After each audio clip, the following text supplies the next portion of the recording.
Gus, Jude and Wendell and boys, we're about to talk to a man called Adam Hooper. He is Sperm Donation Australia. He's a founding member of the Facebook page Sperm Donation Australia. He's a dad of two and has sperm conceived over 20 children. His puppies can't swim. He currently has over 17,000 members, but is looking for other men around Australia to become sperm donors. Welcome to the show, Adam. How are you, mate? I'm good, mate. Yeah, we're always looking for new members, and yeah, look, probably this is why I'm here today. Actually, we all know that Rugby Australia has recently appointed Eddie Jones, and they're looking at the ways of a blueprint of returning the Wallabies back to a powerhouse, and maybe Big Dell's the answer in this room right now. No, you don't want any more Dells around. Just trust me, mate. Believe it's after working with Dell for 3.5 years, one is enough. Yeah. Mate, you conceived over 20 children yourself. You're prolific. What does that mean for you? Do you know who these children are, or you just know that you've got 20 kids out there, but you'll never get to meet them? No, I get to meet them. We get to catch up. Well, problem is I get to meet them, but they're not interested in me. They go off and play with the other kids. So I get stuck with the mothers talking to them.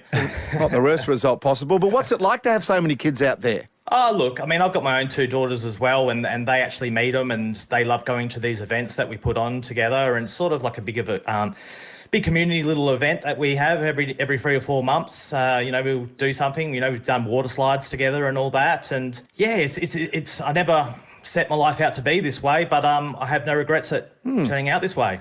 Adam, Gus was a prolific donor back in the day when he was just a young uni student going, trying to make some extra dollars. Yeah. Do the donors still get paid, or what is the process? Nah, mate, we get paid with, just the love that we're putting out there and seeing these kids grow up. And, we get these photos of them getting spoiled at Christmas, and a lot of them are starting to play sports now, and I'm a bit of a sport fan. So, I love hearing how they're going. Well, I'm going to ask this. So what brought your passion around for this? Because, mate, we all love kids. We enjoy, and we should get around kids more. Where's this passion come from? Well, my ex-wife, we went to a social event many years ago now, and came across the same-sex couple that she worked with, and they were saying how hard it was for them to start a family. And I just had 2 children that were real young tackers back then, and I really was introduced to parenthood and how special it was for me. And at that time, I was like, well, this is a gift that why should we deprive that from other people? So the process, without getting too sort of into it,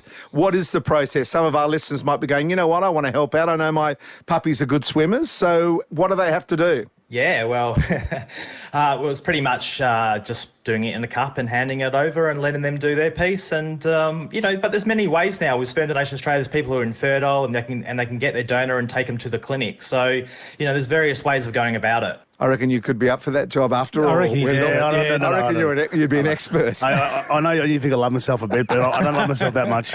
Now, if you're interested in becoming a sperm donor, go to their Facebook page, Sperm Donation Australia. I can't imagine what it's like for you to go in with your own children and see all these other kids that you've been a part of creating, and how you just got that in your head, how much love you can give them, how you can sort of fit the boundary, I suppose, for you and your own kids compared to the ones that you're a sperm donor for. How hard is that, Adam? Well, I don't know. Look, at least I know where they are. I mean, it sounds like you're going to have a few people coming out and reaching out for you and trying to track you down and knocking on your door. At least I know where to, at least I know who they are to run away and hide from them if I need to. You must have had a few couples over the journey, though, be just so thankful that you've set up this sort of group and being a leading or founding member of the association. I mean, it must be pretty pleasing when those couples come up to you and thank you. Oh, it's amazing. I can go out in the street sometimes and people will come up with a pram and they'll say, hey, this is one of my kids that I used to donate for your community. I've made friends for life on this side as well. So, the perks that I never realised would come to me from this has been amazing. It's been a wonderful feeling to be able to contribute to society in such a unique way that probably no one else has uniquely done in Australia, let alone a world in this industry. Mate, absolutely. And the people that I've spoken to that have struggled to have children, IVF has not worked for them. The emotional toil on their mental fitness is incredible. So good on you, mate. All the congratulations in the world. Thanks for doing what you're doing, and thanks for joining our show today. Let's talk about the rush hour